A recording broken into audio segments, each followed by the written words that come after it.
반갑습니다. 송재준입니다. 여러분들은 아마 예전부터 계속 대한민국 정치에 관심이 있으셨을 텐데요. 근데 예전과 비교해 봤을 때 요즘 들어서 정치가 많이 좀 인식이 바뀐 게 몇 가지 있는 것 같습니다. 제 개인적인 그냥 감상으로 생각해 봤을 때는 뭐 김대중 전 대통령 때까지만 하더라도 뭐 여러 가지 뭐 이슈가 있기는 있고 뭐 사상도 좀 다르고 철학도 좀 희한한 게 있지만 그럼에도 불구하고 막 나라가 완전히 막 망해간다 이런 생각은 별로 안 들었거든요. 그리고 노무현 전 대통령 때도 생각을 해본다면은 뭐 여러 가지 좀 뻘짓을 하긴 했습니다만 그리고 또 정책적으로 잘못된 것도 있었습니다만 이라크 파병이 됐거나 FTA가 됐거나 국가적인 어떤 진짜 존망을 결정할 수 있는 그런 중차대한 문제 같은 경우는 또 국익을 앞세우는 결정을 또 내리잖아요. 근데 저는 딱 이랬던 모든 경향이 문재인에 접어들게 되면서 완전히 끝났다. 문제는 저는 진짜 그냥 악마라고밖에 보지 않습니다. 이 인간은 그냥 대한민국 전체를 근본부터 뿌리째 진짜 흔들어내고 그냥 잘라버렸던 그런 인간이라고 보고 대한민국의 정체성을 파괴해서 그냥 북한에다가 넘겨주고 싶어 했다라는 게 문재인의 저는 그 본심이었다라고 봐요. 근데 만약에 이런 경향이 이어져가지고 이재명이 대통령이 된다. 이거는 무슨 막 정체성을 나발이고 뭐 그런 거 필요 없이 그냥 뭐 대한민국을 끝장나버릴 수밖에 없죠. 이재명이가 대한민국 정치의 중간으로 들어오게 되면서 여러 가지 그 정치에 대한 인식이 바뀐 게 있습니다. 하나 같은 경우는 사이비 종교화가 됐다라는 거죠, 그렇죠? 개딸이라고 하는 사람들을 보면 이거는 뭐 그냥 사람이 아니잖아요. 정상적인 무슨 뭐 애들이 아니지 않습니까? 마틴에 뭐 눈도 좀 뒤집혀 있는 것 같고, 물론 뭐 제가 직접 만나본 적은 없지만, 그리고 또 이상한 그런 어떤 사이비 종교적인 특징을 딱 전형적으로 보여주게 되는 정치가 종교화가 됐다는 거. 그리고 두 번째 같은 경우는 정치가 좀 희화화가 됐다라는 게 있는 것 같아요.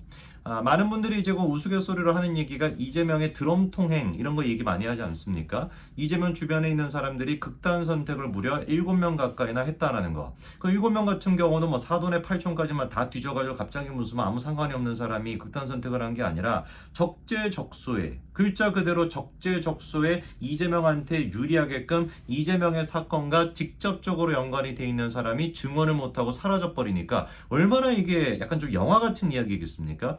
요게 제가 오늘 좀 주목하고 싶은 이야기의 포인트인데 이재명이가 대한민국 정치의 중심으로 오면서 너무나 정치가 영화 같은 일들이 많이 벌어지다 보니까 일상생활에 나오는 이야기들도 정치적으로 이렇게 해석이 되는 경우가 굉장히 많은 것 같아요. 특히나 이번에 이런 기사가 좀 하나 있습니다.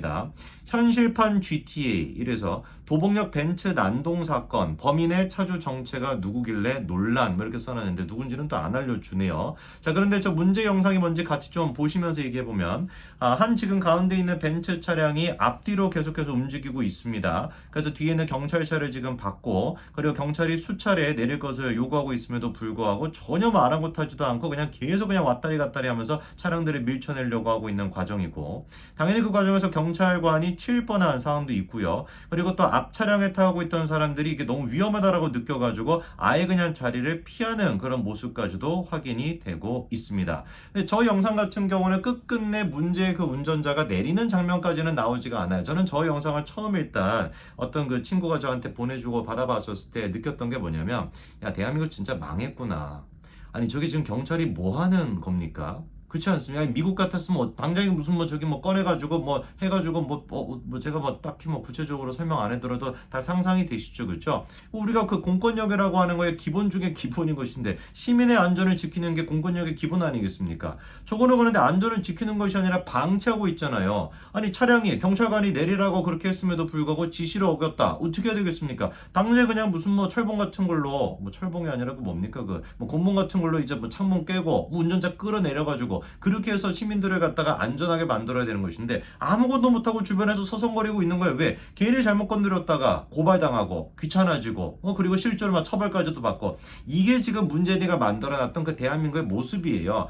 또 뭐 얘기하다 보면 또 막 스트레스 받습니다. 그냥 뭐 사실상 본다면 공권력 자체를 엉망진창으로 만들어 놓고 그리고 또 공무원들 이번에 이국종 교수가 또 막 뼈 때리는 얘기하지 않았습니까? 입만 사 그 문과놈들 저도 뭐 문과놈이긴 합니다만 입만 살아 있는 그 문과놈들 때문에 그 공무원들로 그 차지하고 있는 문과가 다 문제라는 것이 아니라 어떤 맥락인지 이해가 되시죠? 그렇죠? 그 공권력을 가지고 그리고 또 공무원으로서 앉아가지고 현실 감각은 아무것도 없고 현실 파악도 안 되면서 개인이 그냥 행정적인 거 가지고 막 따지고 드는 그런 입만산 놈들 때문에 대한민국이 망했다. 탈조선해라. 이렇게 얘기했었는데 딱 그게 맞지 않습니까? 아무것도 못합니다. 힘을 써야 될 때 힘을 쓰지도 못하고 힘을 안 써야 될 때 힘을 쓰고 엉망진창으로 다 만들어 놨잖아요. 그게 1차적으로 저는 빡이 쳤었고 두 번째로 좀 빡이 쳤던 게 뭐냐면 저거에 대한 댓글을 보니까 이런 얘기가 있어요.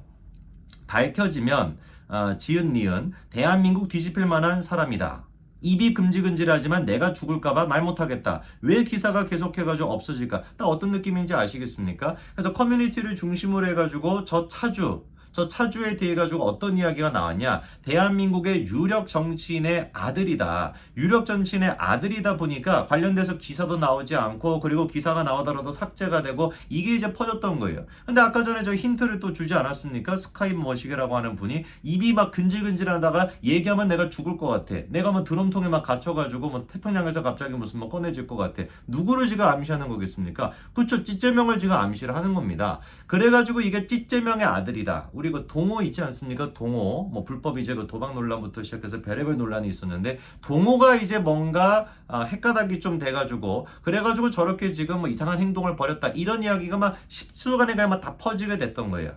이 부분에 대해 가지고 그래서 경찰의 입장을 밝혔습니다. 동호는 아니고 이동호도 아니고 중년 여성이다. 그러니까 뭔가 운전 같은 게 이제 막 서투르고 막 당황하고 이러다 보니까 약간 그렇게 하신 것 같은데 중년 여성이라고 경찰이 발표를 했어요. 그럼에도 불구하고 사람들이 이거를 믿는다 안 믿는다? 안 믿는 겁니다. 결국에 그래서 이재명 캠프 쪽에서 이 부분에 대해 가지고 법적 조치를 취할 거라고 하고 실제로 법적 조치를 취한다라고 하는데 저는 그 입장을 보면서 기가 막혔습니다. 이재명 측이 뭐라고 얘기를 하는지를 보니까 유포자의 행위는 이 후보가 이번 대선에서 당선되지 못하게 할 목적으로 후보자의 직계 비속에 관해 허위사실을 공표하고 비방한 것이다. 이는 공직선거법 250조 2항의 허위사실 공표죄와 251조 어쩌고저쩌고 나와 있는데 아니 다른 사람은 몰라도 이재명이가 허위사실 공표죄에 대해 가지고 이런 어떤 입장을 밝힌다는 것 자체가 코미디 아닙니까?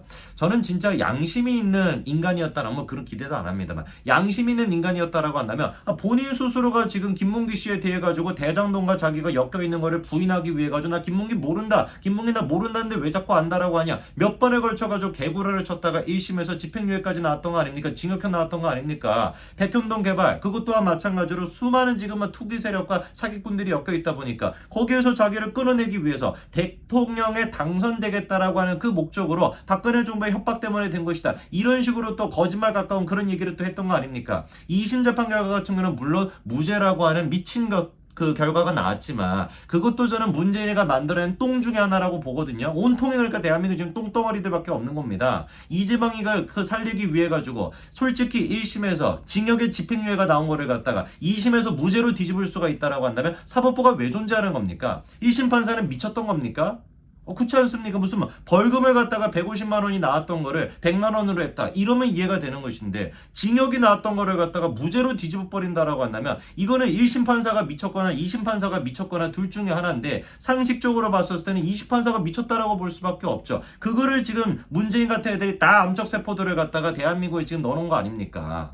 이재명이가 그래가지고 저는 상식이 있었고 양심이 있었다라고 한다면 본인이 지금 전 국민들을 상대로 구라를 쳐가지고 그런 식으로 문제가 있었는데 이 사람에 대해 가지고 법적 조치를 취할 것이 아니라 아니다 이거는 사실이 아니다 내가 경찰이 지금 밝힌 것처럼 이거는 뭐 중년 여성이다 이렇게 그냥 얘기하고 끝나면 되는 문제인 것이지 이거를 국민에 대해 가지고 너 이거 잘 걸렸다 그냥 뭐 잡아 족치겠다 이런 식으로 달려든다라는 것 자체가 저는 코미디라고 봅니다. 오죽했으면 제가 봤을 때는 그런 생각이 나올까 싶어요. 정말로 다른 사람이 아니라 이재명이가 지금까지 보여줬던 모습을 생각해 본다면 아수라라고 하는 영화의 현실판이다 이렇게 불리지 않습니까? 그러다 보니까 저런 말 같지도 않은 기이한 현상을 보면은 사람들이 뭐라고 생각하는 거예요? 사람이 뭔가 좀 이상하겠지. 운전자가 뭔가 이상하겠지가 아니라 이거 찌제명이랑 관련돼 있다. 이렇게 지금 생각하고 있다라는 거. 이거는 누구를 탓할 것도 아니고 이재명 본인 스스로가 정치적으로 걸어온 그 삶을 본인이 좀 자성부터 하시기 바랍니다. 상식이 있고 양심이 있다면 본인에 대한 처지를 생각해 봤었을 때 국민을 상대로 또 고소고발하는 것이 아니라 문재인이처럼 뭐 당연히 이재명만 하겠지만 고소고발할 것이 아니라 왜 도대체 사람들이 이런 말도 안 되는 기이한 현상의 배후에 자기가 있다라고 생각을 했던 것인지, 왜 하다가 자기 아들 문제까지 다시 거론이 되는 것인지, 지난 대선 때 문제가 있었던 아들에 대해 가지고 아들은 남이죠 뭐 라는 식으로 망언에 내뱉었던 이재명이다 보니까 사람들이 이런 생각을 하는 건 아닌지 그거부터 좀 되돌아보시기 바랍니다. 여기까지 말씀드리겠습니다. 감사합니다.